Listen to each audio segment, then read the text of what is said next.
why maybe the real new adventures were the friends we made along the way. Andrew, and this is Gayties Toys. It's been a minute since we talked about New Adventures of He-Man, and despite its reputation, y'all seem to really like it. So for today's MIA 80s Ladies, we've already talked about Mera. It's time to talk about Crita. We talked more about the New Adventures of He-Man as a whole in the last video, but as a quick recap, Masters of the Universe was, of course, one of the big pillars of the early 80s. But by 1987, the floor just dropped out. Sales were down, the movie tanked. Mattel had the good graces just to call it quits and walk away, unlike, say, Hasbro, who wouldn't let Transformers or G.I. Joe die.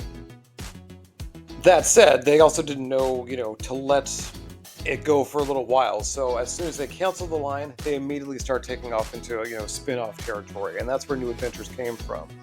It was essentially supposed to be within the continuity of the Filmation cartoon, but the Filmation itself was shut down not long afterwards. So Jetlag Studios took over the new run of He-Man. It was 65 episodes, syndicated for a change, and really a different style and a different take. Very superior animation, but very drab, boring characters. The premise is that He-Man is sort of called upon by, galactic protectors to go help them save their planet from the evil mutants, who Skeletor had likewise, teamed up with, and it's really sort of a battle royale between them. So, bringing Eternia's drama to the cosmos. It was really meant to, be in association with the new toy line that did, make it to stores and was met with the exact same reception. Just angry, tired yawns. Personally speaking, the toys were very disappointing. They kind of felt they were more in almost a She-Ra scale. They kind of looked more like a Bo than they did the original He-Man toys. So when people, told me, when the rumors proved true that there were He-Man toys on the shelves, I was very disappointed. I never had the cartoon on the limited TV shows I had, at the time. But I did watch it more recently, and it's a long 65 episodes. The first half is a real slog, but around the halfway mark, it does get good. So, if you are looking for, I wouldn't say a good binge, but a binge to educate yourself on the history of He-Man, it's not bad. Give it a go. The story of our MIA 80s Ladies today, however, is Crita, and like Mera, they're very intertwined for very specific reasons. One being they were, the woman on each side. We've talked about this with Visionaries, with Brave Star. You need women to be beaten on women, and it's an old trope at this stage, but very important at the time. More importantly than that, a lot of the audience for both the cartoon and the toys of the original toy line were young girls. And by the time they did want to do a relaunch of New Adventures, Mattel had, once again, contracted out Errol McCarthy, who was, just one of the voices for He-Man. He was the card art guy, kind of thing. So he did a lot of concept art, and among them was just an image called Battle Woman, presumably about the heroic female character, but there's two women battling it out amidst an army of, let's say, diminutive folk. One had a whip as a sort of robotic hair piece, the other had just a regular whip, or a bit of a mace kind of situation. The two characters would, of course, go on to inform what Mera and Crita would become. It's not known if Mera was designed and asked to be put into the show. She did get a prototype figure developed within series 2 or 3 of the toy line. Crita probably was created for the show to be a counterpoint to Mera. Nevertheless, the two of them did start off in very kind of drab dress clothes kind of thing. They weren't terribly toyetic, but I would say of the two, Crita proved to be more interesting. Mera was very much the doting love interest type who was all, mousy and useless, but Crita, from the jump, was much more interesting. When Skeletor arrived, essentially to just take over leadership of the mutants, we did meet Crita there. She was, amongst the first female mutants we saw, and of course she was just hideous with grotesque, no, she was hot. She was just smoke show hot, just had pink skin, that's what made her a mutant. She was very much the Evelyn stand-in, a little witchy, little hot, She was probably the most competent and trustworthy of Skeletor's minions.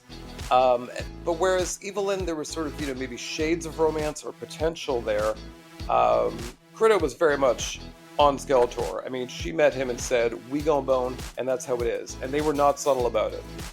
As mentioned before, Mara was being developed as a toy, so at some point during the production of the one and only season of New Adventures of He-Man, Mattel stepped in and said, "Here's what we're doing for Mara. We need her character to get in line with this." And Mara was very much like that Battlewoman's, character, where she had sort of a whipping hair action. They must have given Jetlag this art that Errol had done and said, basically use this. And they did. They took that image very much to heart. As such, in episode 53 of 65, the home stretch of the whole series, Balance of Power, Mara and Crita really kind of leveled up. So for one thing, they both became essentially queens of this little army of people from the image provided by Errol McCarthy.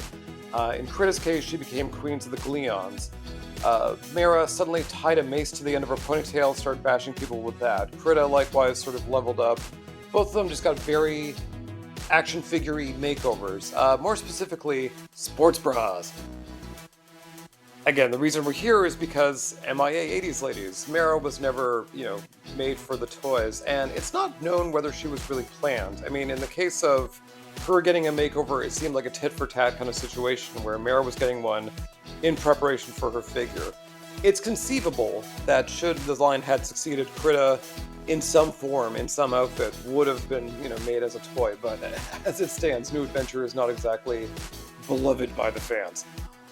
Regardless of the short life of New Adventures, I mean, Crita herself is a bit of a fan favorite. I mean, she was, really the romantic foil to Skeletor. In fact, their last episode of the series, He-Man had banished the two of them alone in a shuttle where they, took off into the proverbial sunset. So the two of them, in a sense, did get a happy ending, and she's sort of, one of the more respected of the mutant characters, let's say.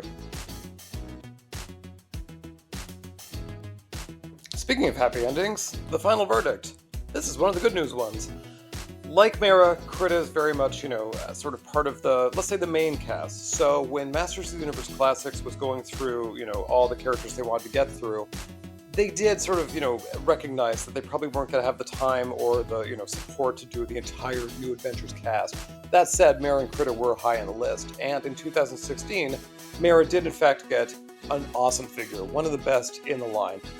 Weirdly enough, it was her first look in the dress versus Sports Bra McGee. Likewise, Mara got sports bra look and not her first more robed version. So, they don't really go together, but, they're both probably the most iconic looks of the two. Beyond that, however, Mara's kind of got a little bit more of an edge up in that sense. She made let's say, an extended cameo in the She-Ra and Princesses of Power TV series on Netflix. Crita's been relegated more to cameos in mini-comics, so she's not really been, at the forefront of a comeback. Time of recording, there's a number of Masters of the Universe toy lines, and so New Adventures of He-Man and Skeletor have, made appearances in Origins and Masterverse, but if you're looking for a Crita, or even a Mara, I wouldn't really hold your breath, because there's not a lot of demand for either. And that's it for Crita, and that's very much it for New Adventures of He-Man. I had sort of considered doing Drissy, but I'm not going to do that. She sucks, she's boring, come at me. Thank you for watching, thank you for liking, commenting, sharing, subscribing. I notice all of it, so I will see you next time on MIA 80s Ladies.